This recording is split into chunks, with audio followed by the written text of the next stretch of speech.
Amém. Gente, hoje eu quero terminar a nossa série de família. Foi uma série muito impactante, pelo menos os resultados fora assim, de trabalho, de reconciliação, de confronto, foram muito grandes, como nenhuma série que eu fiz teve. Porque a gente está falando sobre o que é centro, né? O centro de tudo que Deus faz. É muito legal ver que Deus não começa a humanidade, essa relação com Ele, ou a redenção da humanidade, Ele não começa através de uma pessoa. Ele não começa através de um governante e nem de uma sociedade, nem de uma cidade, de um país. Não começa, não. Ele chama uma pessoa e fala assim: eu tenho algo para você, mas que vai impactar não é uma sociedade ou uma geração. Não. Abraão, vem cá, olha para o céu, olha as estrelas, olha para o chão, olha quanta grão de areia tem então, olha só. Esse vai ser o número dos seus descendentes. E se você me obedecer, em ti serão benditas todas as famílias. Ou seja, o projeto de Deus nunca foi diferente que não a família. Através de famílias consolidadas, a gente constrói o resto. Não é através de uma pessoa, é através de uma família.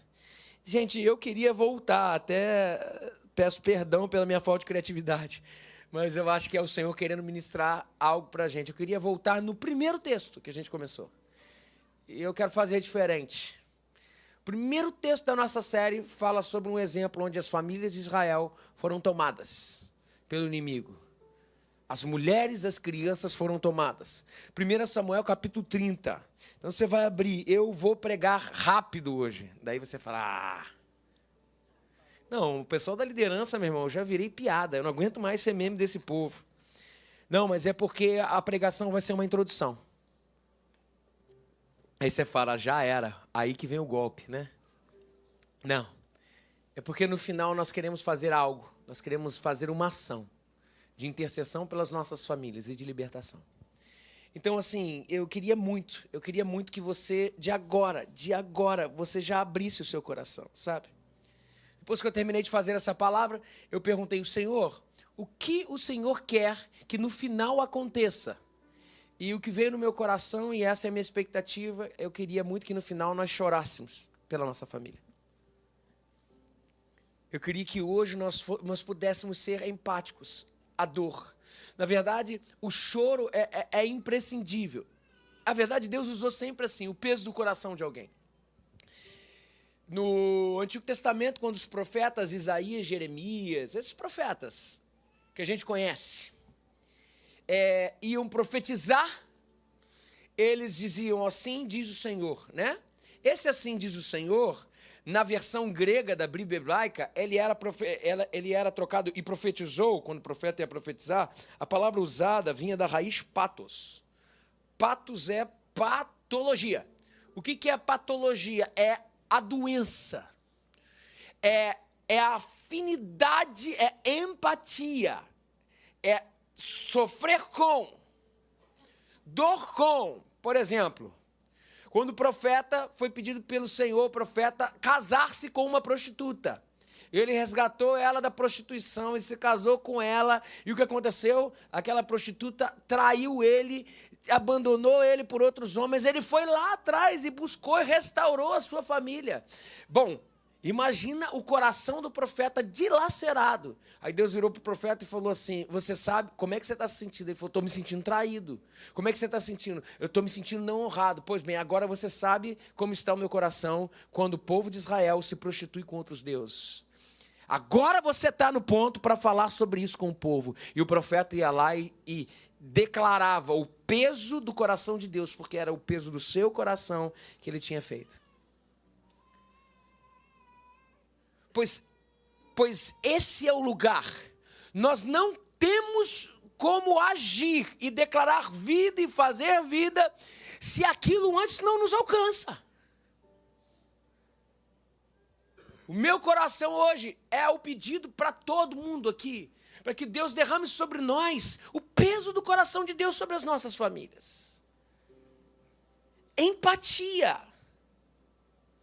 7-1 te diz alguma coisa? Uau, dói, não dói? Você sabe que depois do 7-1 eu lembro. Veio um dirigente do Brasil e falou assim... Primeiro que poucas pessoas falaram, mas um dirigente foi para as câmeras e falou assim, gente, olha só, deixa eu falar um negócio para vocês. A gente está num dia muito triste, mas foi só um apagão. Nós ainda somos o melhor futebol do mundo. Sabe como é que isso se chama?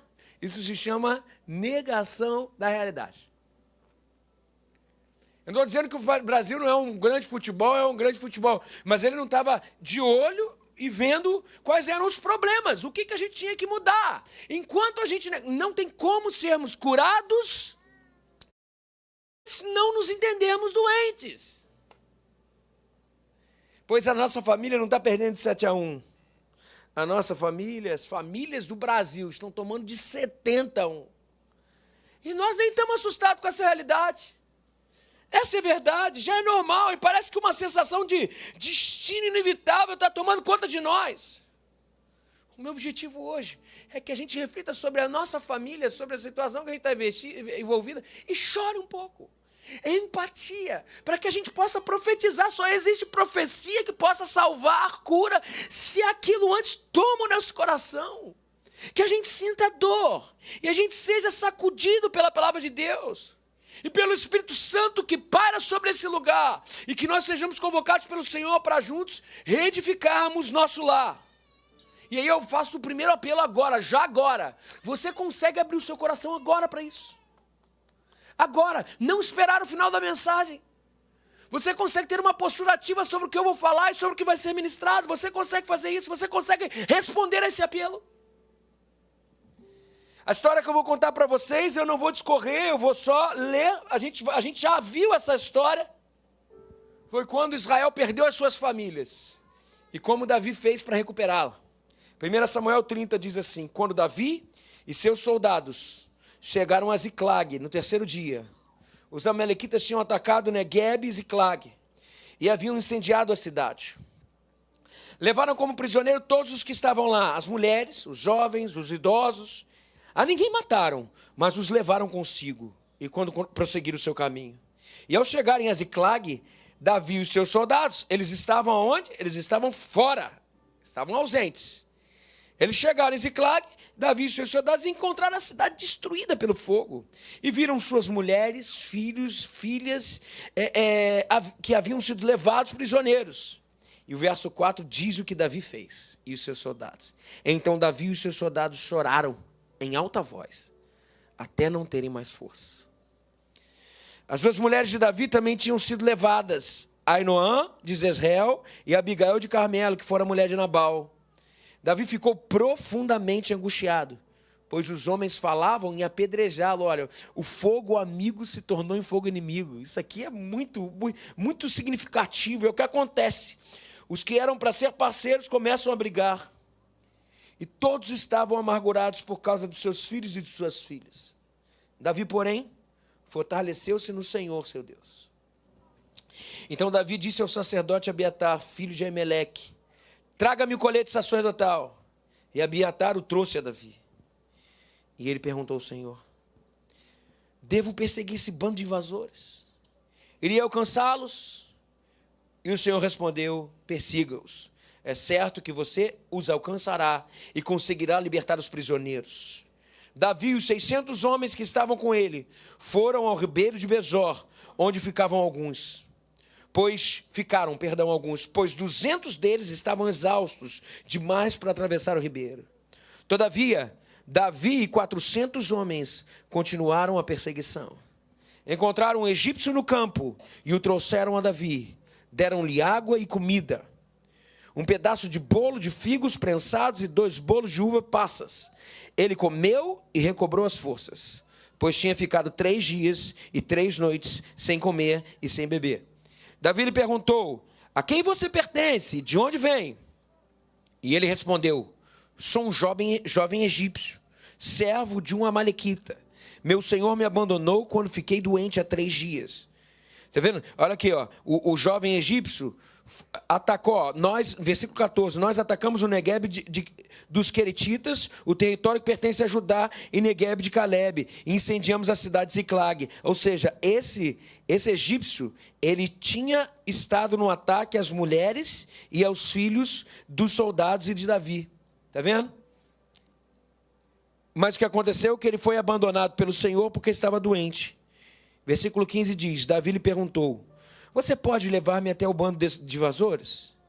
E ele, o jovem egípcio, respondeu, jura diante de Deus que não me matarás, nem me entregarás nas mãos do meu senhor, e te levarei a eles também, até eles.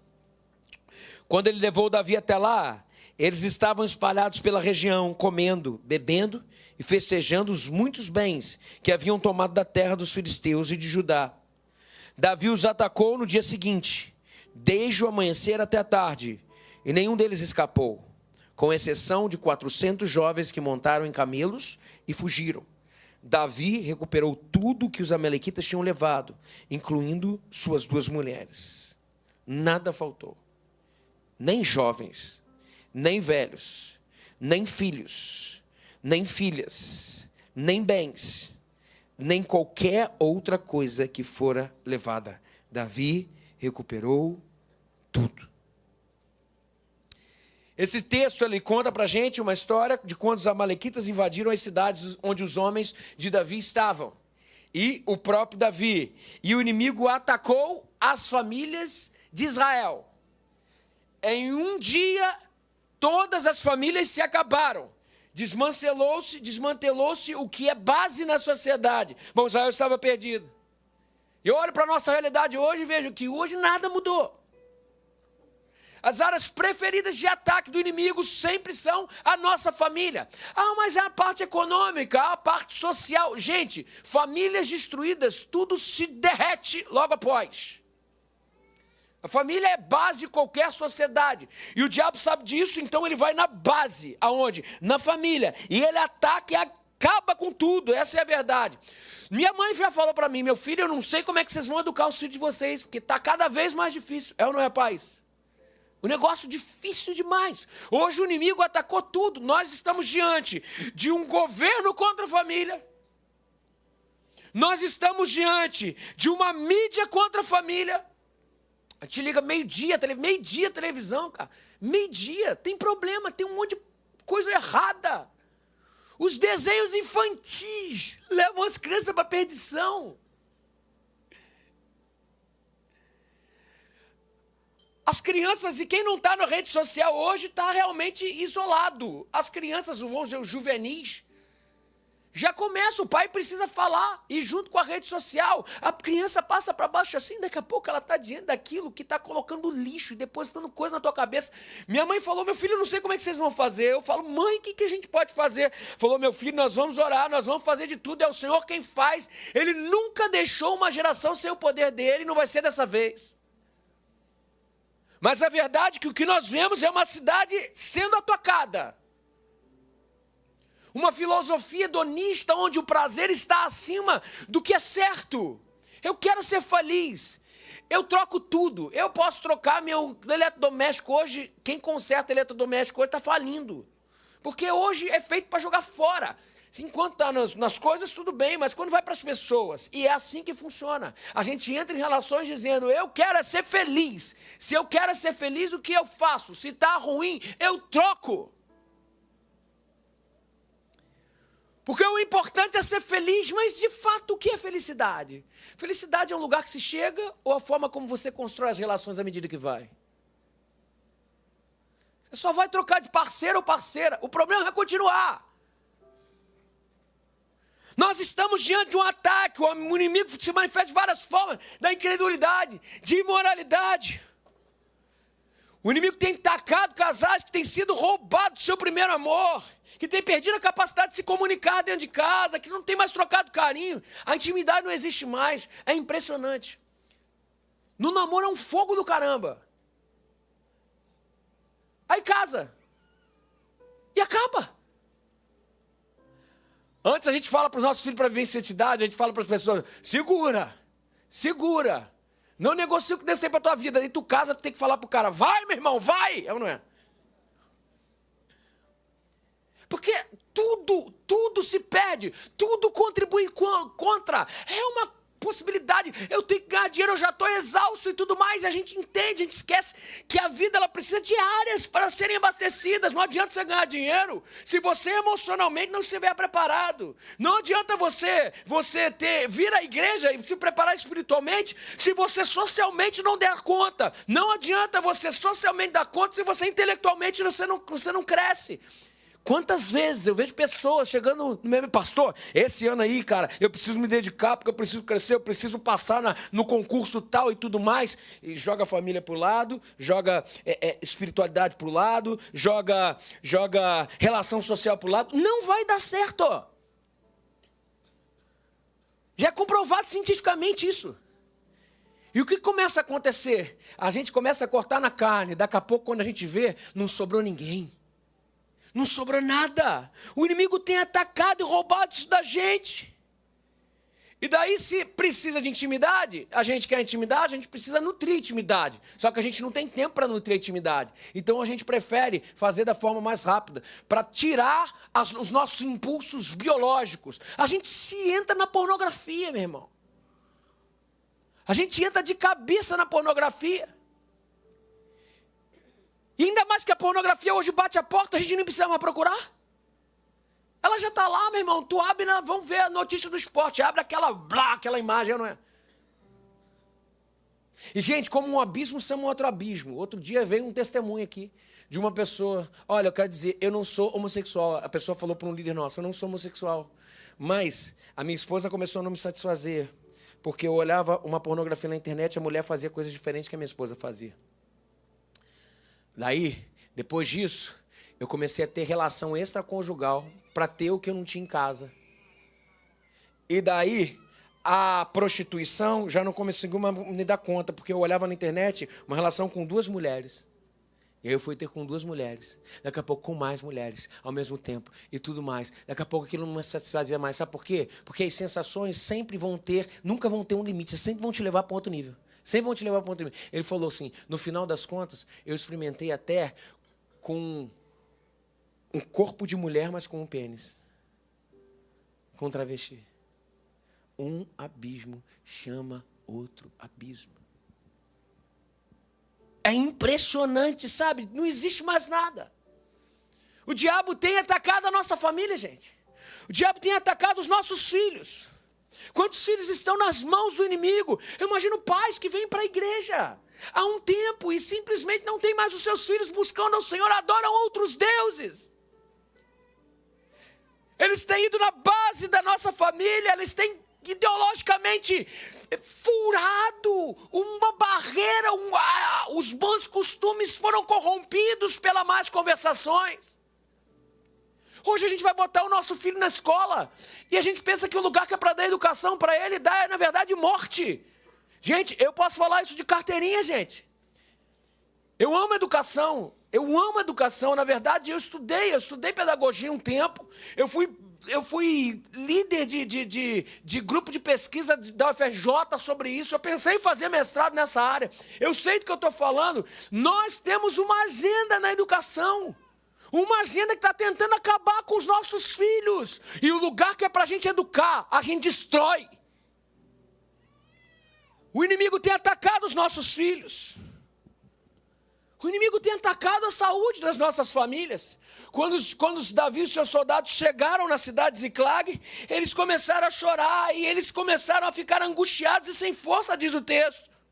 Quantas doenças emocionais têm atacado a gente? Quanta depressão tem atacado a gente? E o texto diz que as mulheres foram levadas cativas. E o texto diz que as crianças foram levadas cativas. E a família, por causa disso, foi separada. Talvez você fale assim, pastor, mas alguma coisa roubou meu casamento. Eu casei tão apaixonado.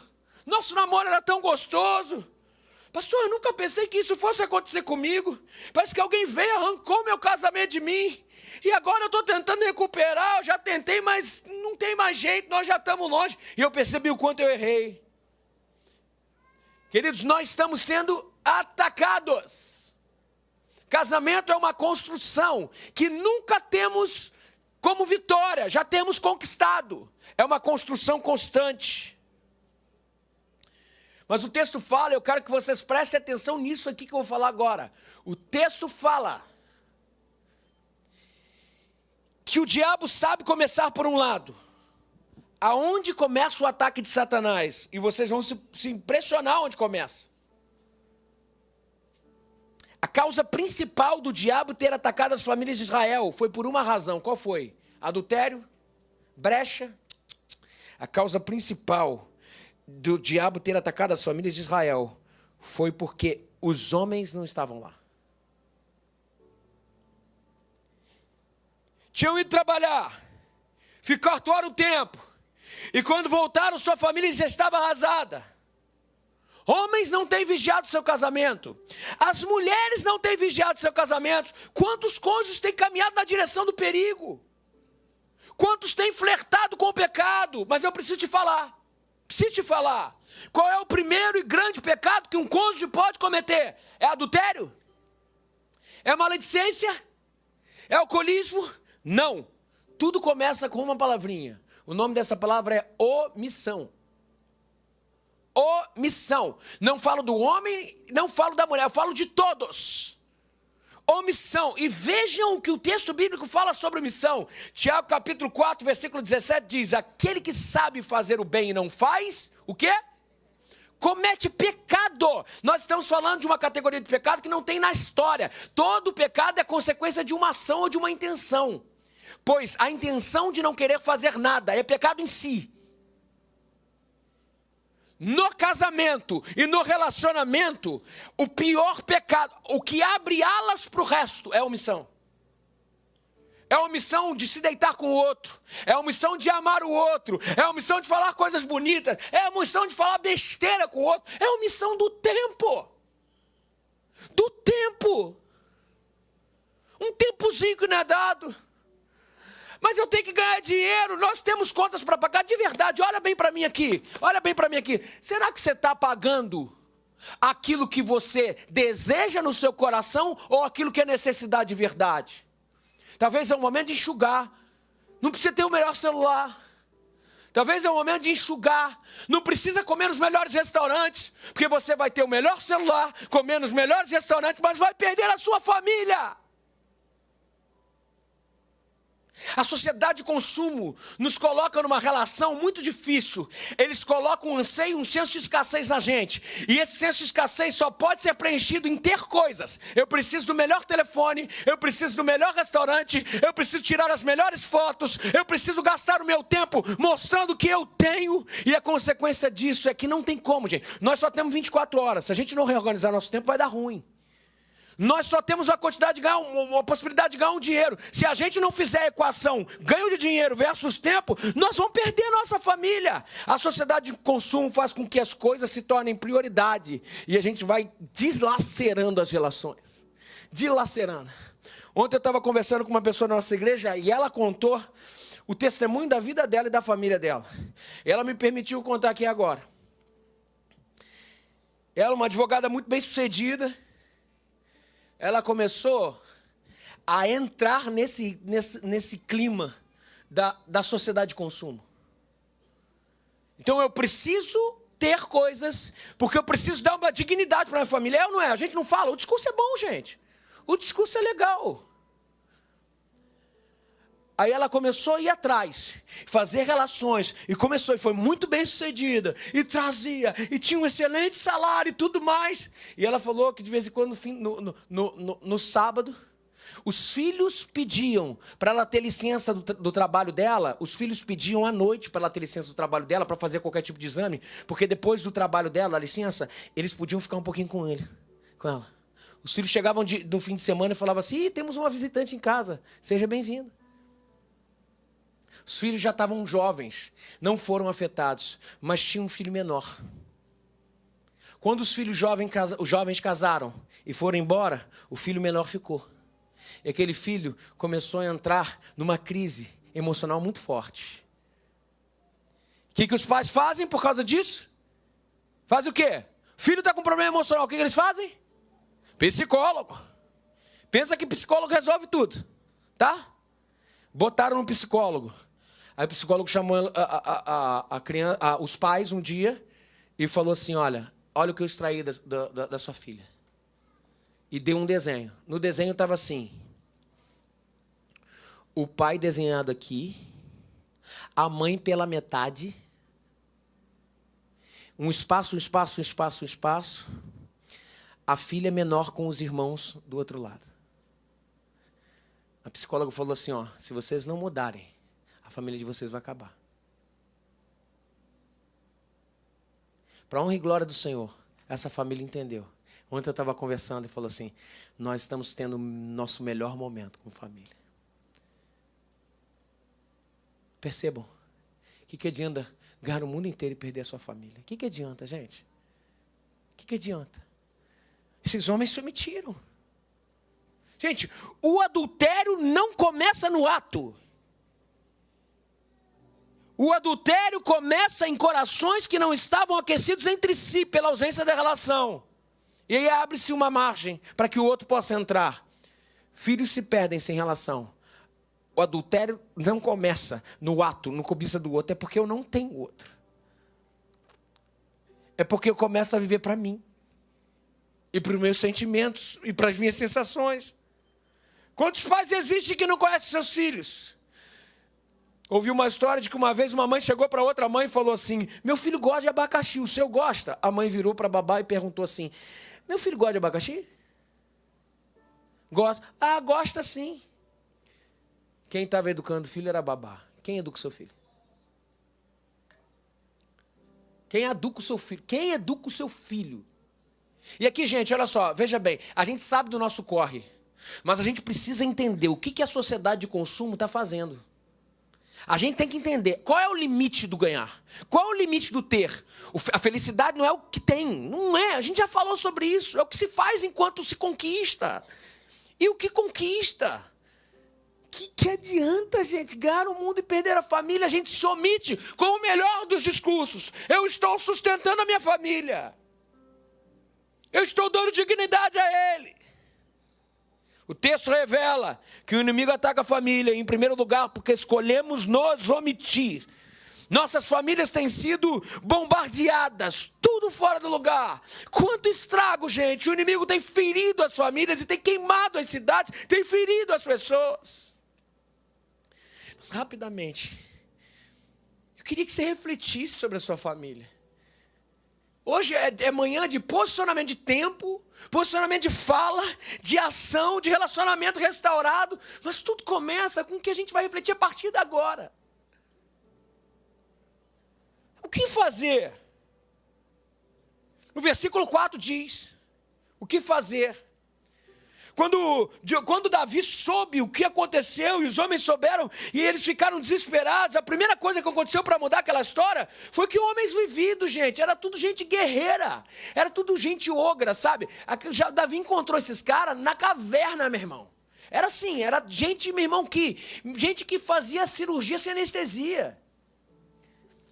Era gente, meu irmão, meu irmão, cortava a carne assim, ó, meu irmão, como se estivesse cortando um bife de qualquer coisa. Era gente macho pra caramba.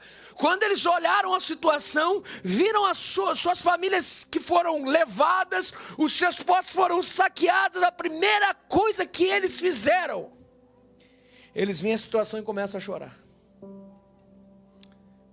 Não existe ação sem que haja quebrantamento aqui dentro antes, cara. Sem que haja mudança aqui dentro.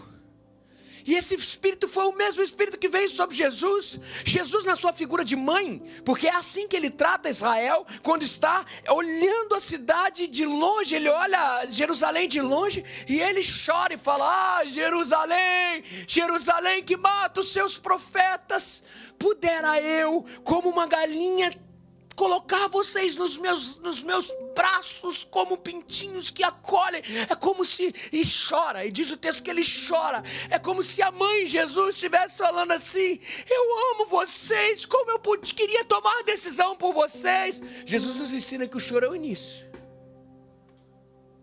Jesus nos ensina que é o início de tudo que a gente pode fazer, sabe?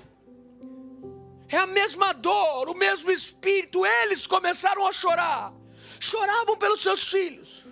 Quando William Booth, que foi responsável pelo Exército da Salvação, que ajudava pessoas em situações extremas no mundo inteiro, os seus servos chegaram para ele e falaram assim: William, não tem mais o que fazer, nós estamos fazendo tudo que podemos, nós estamos orando, nós estamos nos esforçando para angariar recursos, mas não está funcionando, o que fazer? O William parou e falou para os seus servos assim: vem cá, vocês já experimentaram chorar? De vez em quando chegam líderes de célula e falam assim: pastor, a minha célula há muito tempo, eu faço tudo quanto é coisa que eu posso fazer, eu faço. Eu oro pelo povo, eu convido, mas parece que a coisa não vai. E eu sempre falo a mesma coisa, eu olho e falo assim: você já experimentou chorar? Eu tenho aprendido que tapete molhado são sementes que crescem para a honra e glória do Senhor. Crescem para a honra e glória do Senhor. A nossa família está perdendo de goleado e não chora mais. Nós estamos sentados dentro de 4 paredes e vamos assumir uma postura totalmente diferente do que está acontecendo na nossa família, do que está acontecendo ao nosso redor. Não pode ser assim, gente. Não pode ser assim conosco, não pode ser assim com o povo de Deus. Nós temos que ser diferente. A primeira coisa que nós temos que fazer nós precisamos chorar pelas nossas famílias. E o dia de hoje é dia dedicado ao choro. Arrumar um tempinho para chorar e dizer assim: Senhor, faz. Recobra dentro de mim o peso, o patos que foi falado no início. A segunda coisa, depois que Davi chorou, ele deu o passo mais importante. Ele foi para Deus. E o segundo passo, o primeiro é o choro, porque tudo começa na omissão. Nós precisamos recobrar a sintonia com a dor do coração do Pai e irmos em direção ao que Deus tem. Davi se levantou, e não foi porque ele se levantou em oração que tudo melhorou. Não, ele continuou horrível depois que saiu de lá que orou. Na verdade, a situação continuou horrível. As esposas continuaram presas, os filhos continuaram presos, os inimigos não se renderam, mas ele continuou com os filhos lá. Mas Davi não se fortaleceu em si, ele não tentou dar um jeito do jeito dele, ele foi a quem poderia resolver, ele correu para Deus. Gente, eu não entendo esse povo que quando passa por alguma dificuldade, algum problema, a primeira coisa que faz é ir para longe de Deus, como se Deus fosse aquele que estivesse o boicotando, pois é nesse momento que nós precisamos do Senhor. Alguns vão para longe de Deus porque tem raiva, outros vão para longe de Deus porque tem vergonha, que fizeram algo que Deus não abona, que Deus não concorda. E deixa eu falar para vocês, gente, Deus nos ama independente do que fizemos, o que faremos. Deus nos ama em ponto final. A pior coisa que nós podemos fazer na nossa vida é ir para longe do amor do Pai. Não fuja de Deus, nós precisamos ir para Deus. E Davi sabia disso. E por isso ele pega a sua estola sacerdotal e ele vai chorar. 2 movimentos. Primeiro, se envolver, se conectar com a dor novamente, não colocá-la para trás. Segundo movimento, vá a Deus, vá a Deus, vá a Ele. E Davi pede a Deus e vai e ora da seguinte forma: Deus, o que eu devo fazer? Devo aceitar a derrota? O Davi disse, e o que Davi foi fazer foi retirar o seu altar caído de oração, levantar o seu tempo com Deus e obter a libertação da sua casa com um joelho no chão. E Deus fala para você hoje para recuperar a sua família. Meu querido, quando a gente recebe uma promessa de Deus, porque foi a promessa de Deus, pode ir que você vai ganhar vitória. E quando Deus nos dá uma promessa, a promessa de Deus já é algo que vai acontecer, já é decreto, já é um decreto. Deus te fala hoje, vá atrás da sua família, vá atrás, reaqueça o coração, volte a jejuar, volte a buscar. E Davi chorou, orou, se reanimou em Deus. Em terceiro lugar, Davi agiu. Olha o que diz o texto, a Bíblia, ela é cheia de promessas. Davi foi em direção ao inimigo, viu as estratégias certas, ponderou as possibilidades e atacou. E diz que tudo voltou ao domínio de quem era. Sua família restituída, as posses restituídas. Davi agiu. E a Bíblia é cheia de promessas para a gente. A Bíblia é cheia de promessas. E Bíblia já é a palavra de Deus. Jesus já está falando com a gente. Só cabe a nós, através de oração, de ação, acessá-las. Por exemplo, olha o que diz a palavra do Senhor em relação à relação do pai com o filho. Diz o texto bíblico, lá em Joel: eu converterei o coração dos filhos aos pais, e o coração dos pais aos filhos. Já é a promessa do Senhor. Então vá atrás do seu filho, ele já é seu. Vá atrás dos seus filhos. Pastor Paulo Mazzoni conta 2 experiências a respeito disso, e eu acho tão legal. Diz o texto bíblico que um jovem se converteu. E ele não conversava com seu pai, não falava com seu pai há muito tempo, já há quase uma década. E ele se converteu e o Espírito Santo começou a incomodá-lo. Ele tinha que fazer uma coisa em relação a isso. Aí ele entrou no seu quarto e começou a orar: Senhor, restaura a minha relação com meu pai. Senhor, restaura a minha relação com meu pai. E ele estava entrando em casa um dia, o pai estava assistindo televisão, o pai de costas para ele, ele falou: oi pai. E o pai nem respondeu, como sempre fez. Ele entrou no quarto e falou: Senhor, não aguento mais, me diz o que fazer. Aí Deus falou no coração dele: faz o seguinte, levanta daí e dá um beijo nele. Não, beijo não. Você não precisa sentir nada, você só dá um beijo nele. Aí ele foi, o pai de costas. Ele veio por trás do pai assistindo televisão. Ele veio do lado assim, deu um beijo e saiu correndo pro quarto. Depois disso ele ficou assim na porta, assim, vendo mais ou menos o que ia acontecer. Um silêncio do outro lado. Daqui a pouco ele saiu e falou assim, curioso. Ele falou assim: vou tentar ver o que aconteceu. O pai continua no mesmo lugar. E o menino chega perto do pai, ele olha o pai de costas, ele só vê o ombro se mexendo assim. O pai estava derramado em lágrimas. E ele foi para frente do pai, e o pai levanta dali e dá um abraço nele, e os dois choram. Tudo novo na família. Aquele pai disse sim para Cristo. A vida daquela família foi restituída. Sabe, gente? Às vezes a gente só precisa de dar um beijo. Às vezes a gente só precisa acreditar na promessa. Nós estamos ficando teóricos demais, gente. Chega de teoria, vamos para a prática. Você me perdoa? Ah, não, mas ela também errou. Esquece o que ela errou. Agora é o momento de você assumir. Você me perdoa? Você me perdoa? Eu posso te dar um abraço? Não pede não, dá.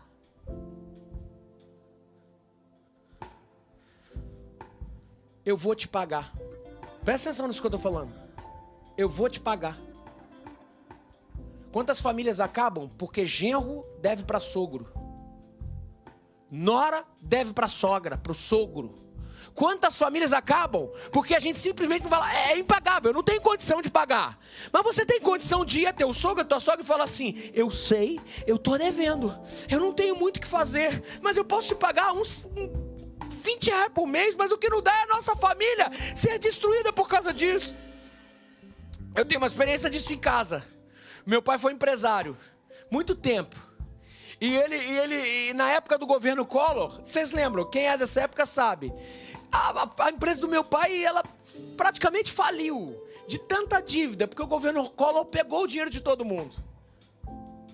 E eu vi meu pai, que me ensinou a ser um grande homem, meu pai ir em cada credor e falar assim: hoje eu não tenho dinheiro, mas eu prometo e pode ficar despreocupado, eu vou pagar todo centavo que eu devo, todo centavo. E isso não demorou um ano, demorou um tempão. Meu pai pagou todas as dívidas e me ensinou a ser um homem honrado. Talvez hoje a sua família não pode ser restituída porque o problema é financeiro. Está na hora de falar, cara, vai atrás. Ação. Haja, não deixe a sua família ser destruída porque falta diálogo. Tu acha que teu sogro, tua sogra, sei lá quem que você está devendo, teu cunhado, não quer escutar uma palavra dizendo assim: olha, tá aqui as minhas contas, seja transparente, eu faço isso aqui com vocês, gente, todo domingo. Seja transparente, estão aqui minhas contas. Isso. Cara, olha isso aqui, ó. Dá uma olhada. Eu estou tentando reduzir aqui. Eu tenho condição de te dar isso, mas você topa. O cara pode até espraguejar. Primeiro começa pedindo perdão, mas pelo menos vai sair dali daquela conversa. O cara vai falar assim: ele está tentando. Ali pode ser a reconstrução da sua família, meu querido. Ali. Estou falando um negócio sério. Por que eu estou falando um negócio sério aqui? Porque eu sei que a principal causa de separação é adultério, disparado. Mas a segunda causa de separação é o dinheiro. É a má relação com o dinheiro. Gente, olha só, deixa eu falar um negócio para você. Não se omita. E tudo começa na omissão. Vou ficar calado. Não tem como pagar, vou ficar calado. Abra sua boca. Fale. Restitua a sua família. Volta onde você parou no nome de Jesus. Davi foi atrás. E sabe o que ele encontrou lá quando ele resolveu agir? Ele encontrou tudo que tinha perdido. E tudo foi restituído. Por isso eu te falo hoje, aqui essa manhã, número 1, não abra mão dos seus filhos. Primeira coisa que eu falo aqui, várias restituições. Primeiro, filho, depois eu vou falar da família. Filho, eu lembro da referência de Faraó. Quando Moisés chegou, pediu para o povo ir para Faraó, Faraó fez 3 estágios de negação. O primeiro foi vencido, ele não aceitou. O segundo foi vencido. O último estágio, que é o estágio derradeiro, ele falou assim: eu até libero vocês, mas quem vai ficar aqui, eu só libero com uma condição: se os jovens ficarem, vocês podem ir adorar. Os jovens ficam. Muitos de nós cedemos a mesma estratégia do diabo lá no Egito. Vocês pais podem ir para o céu, vocês pais podem adorar, mas os filhos de vocês ficam nas minhas mãos. Moisés foi claro dizendo: se eles não vão, ninguém vai. Nós só saímos daqui com a nossa família. Não abra mão dos seus filhos. E não abra mão do seu casamento. Não desista tão cedo demais. Agora, o segundo exemplo que o pastor Paulo deu, eu achei muito interessante. Ele falou que um amigo dele de juventude se casou e era muito feliz. Casamento bacana pra caramba. Até que o tempo foi passando, um dia recebeu o telefone. Aquele amigo tinha sofrido um grande acidente e tinha uma vítima fatal. Um acidente de moto, ele estava na moto. E uma vítima fatal, a pessoa que ele estava levando na garupa. Quem ele estava levando na garupa? Uma mulher. E eles estavam saindo do motel.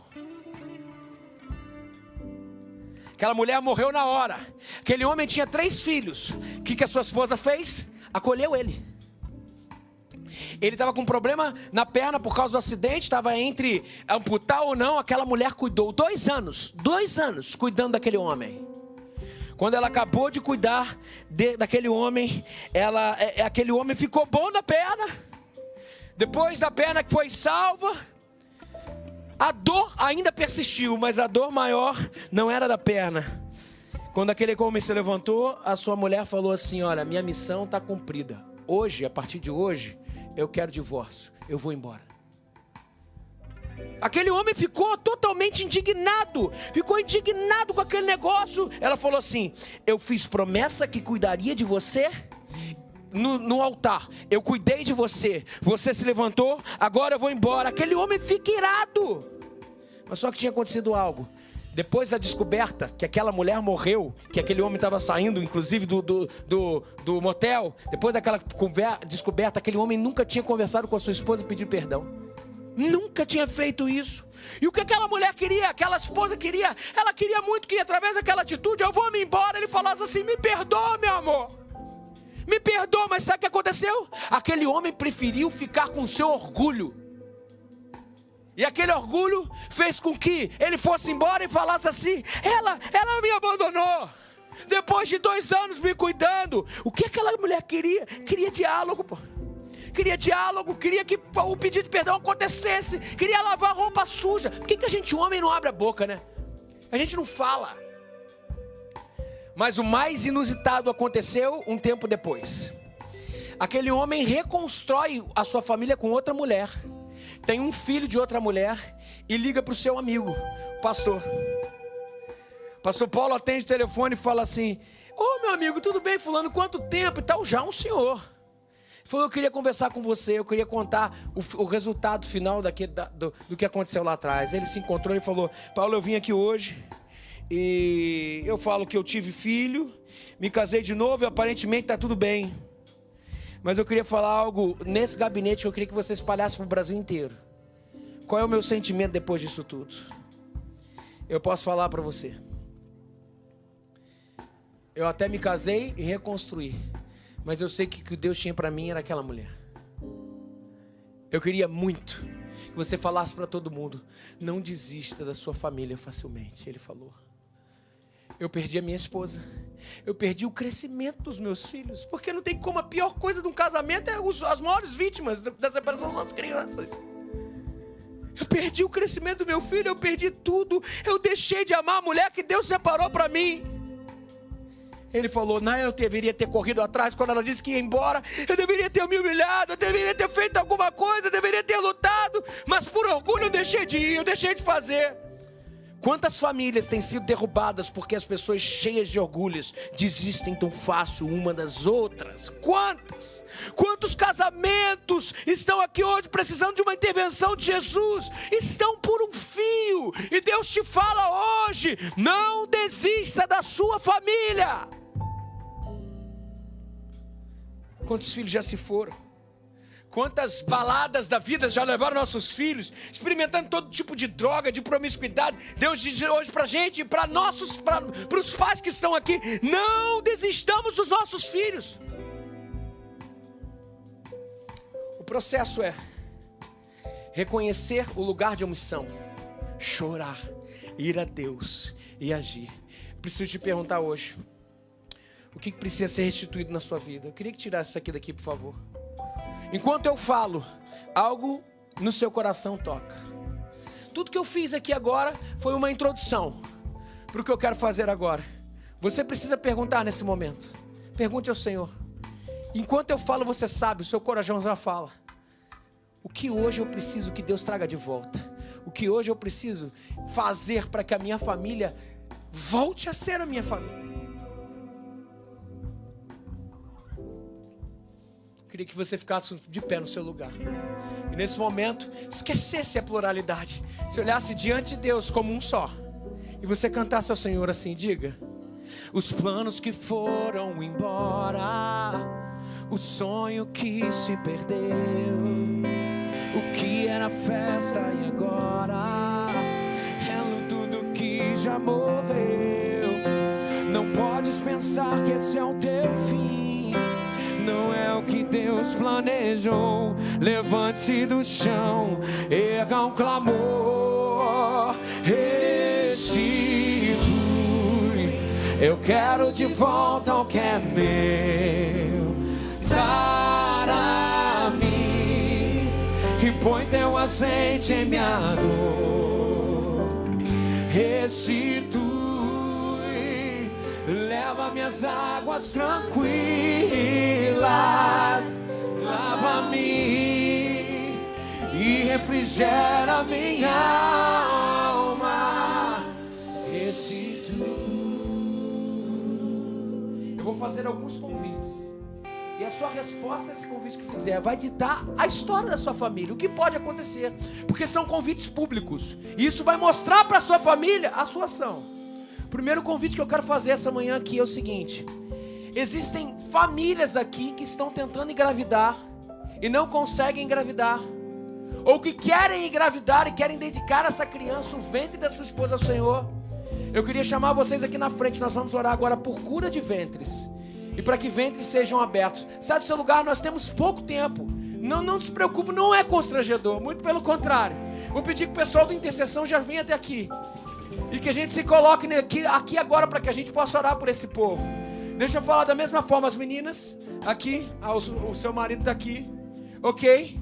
A segunda coisa que eu vou falar, que eu vou pedir é o seguinte: existe alguém aqui que precisa de cura física, que o problema da sua família é que vocês estão doentes, pode ser algo físico, com câncer, alguma coisa. Nós queremos orar por cura agora. Eu quero que você saia do seu lugar nesse momento. Quero que você saia do seu lugar. Hoje é o momento de ministrarmos, gente. Nós acreditamos que a oração de Jesus pode muito seus efeitos. Então você sai do seu lugar. Se você quer hoje dedicar a sua família e ser transformado, ser curado, para a honra e glória do Senhor.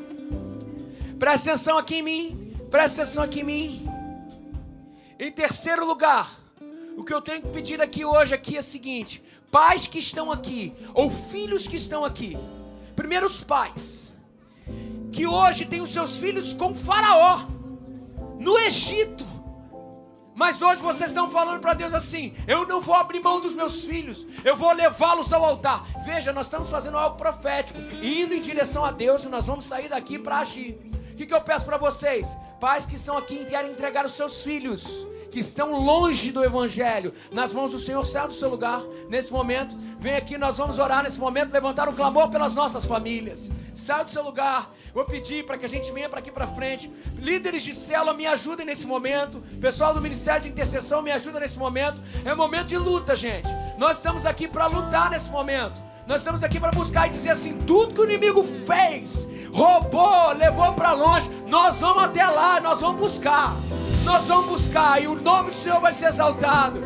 Gente, por favor, gente, líderes de célula, me ajudem nesse momento. Nós precisamos orar pelo povo aqui.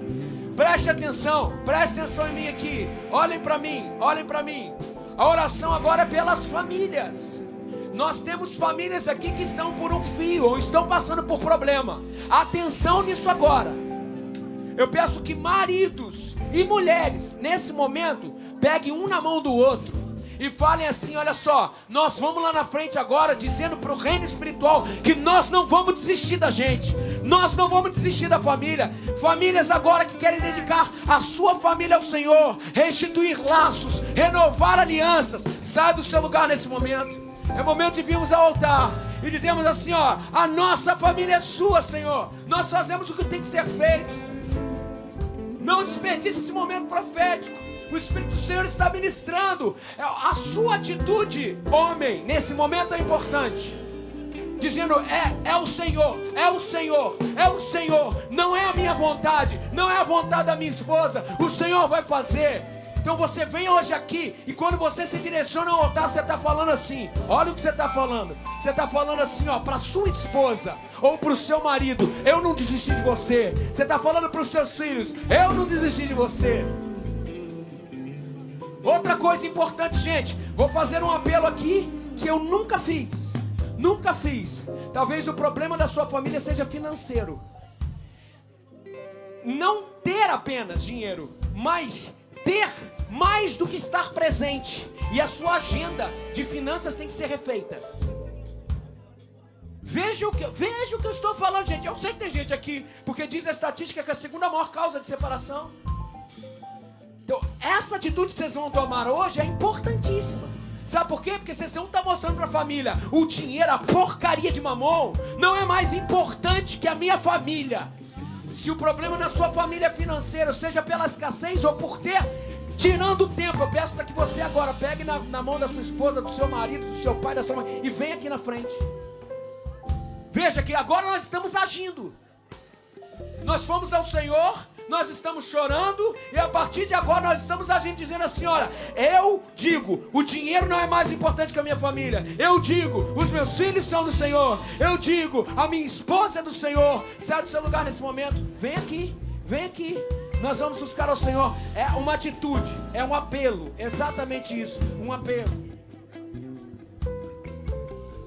E o tempo que roubado foi, e o tempo que roubado foi, não poderá se comparar a tudo aquilo que o Senhor tem preparado ao que clamar. Creia, porque o poder do clamor pode ressuscitar. E o tempo que roubado foi, e o tempo que roubado foi, não poderá se comparar a tudo aquilo que o Senhor tem preparado ao que clamar. Creia, porque o poder do clamor pode ressuscitar.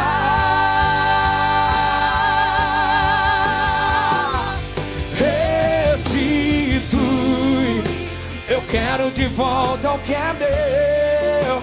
Sara-me e põe teu azeite em minha dor. Restitui e leva minhas águas tranquilas. Lava-me, Senhor, e refrigera minha alma. Restitui, eu quero de volta o que é meu. Sara-me e põe teu azeite em minha dor. Restitui, leva minhas águas tranquilas. Lava-me, Senhor, e refrigera minha. Vamos falar mais uma vez. E o tempo que roubado foi, e o tempo que roubado foi, não poderá se comparar a tudo aquilo que o Senhor tem preparado ao que clamar. Creia, porque o poder do clamor pode ressuscitar.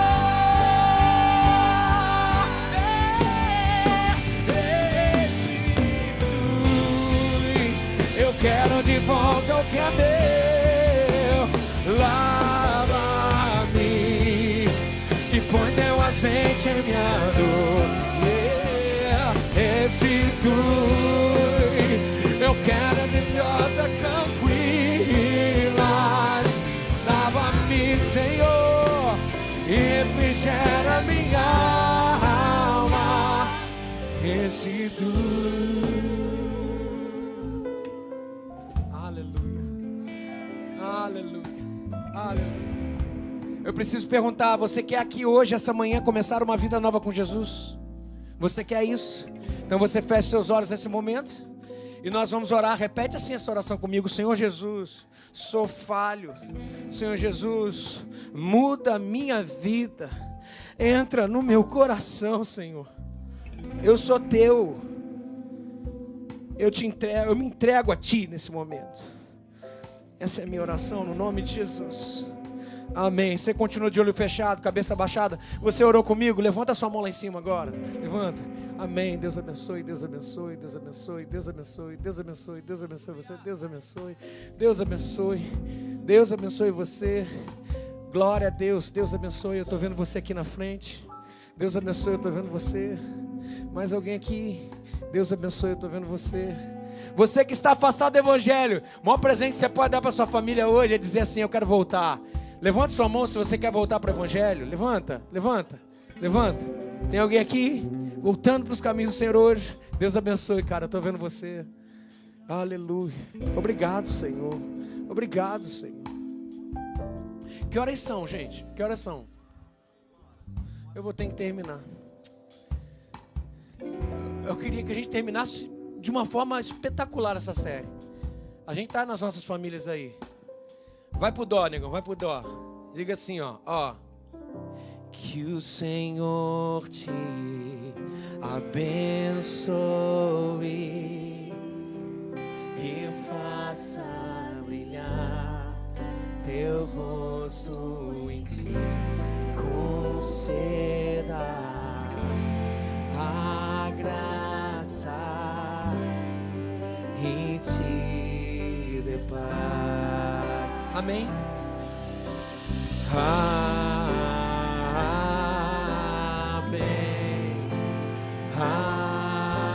Amém. Amém. Exaltado seja.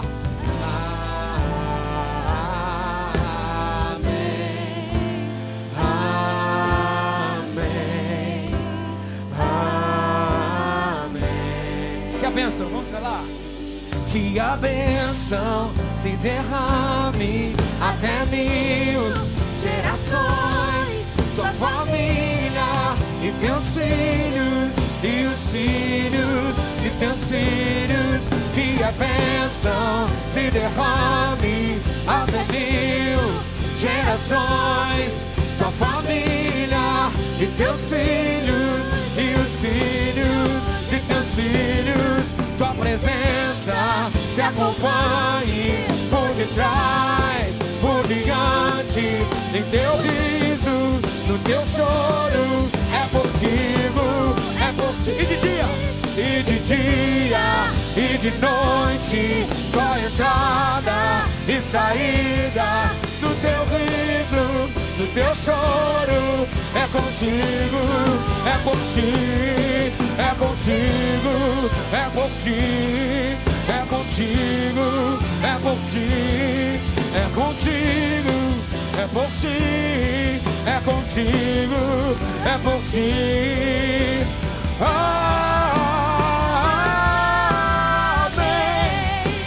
amém, amém,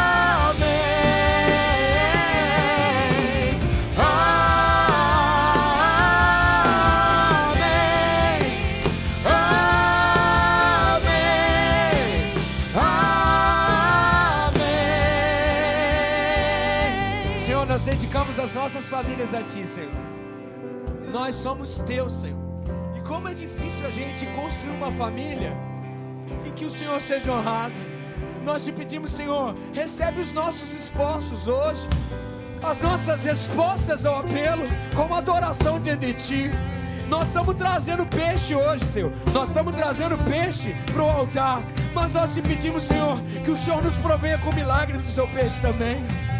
Senhor, no nome de Jesus, eu venho te pedir, Senhor, para a honra e glória do Teu nome, que todo espírito, Senhor, de falta de quebrantamento, de dureza do coração, possa ser quebrado, Senhor.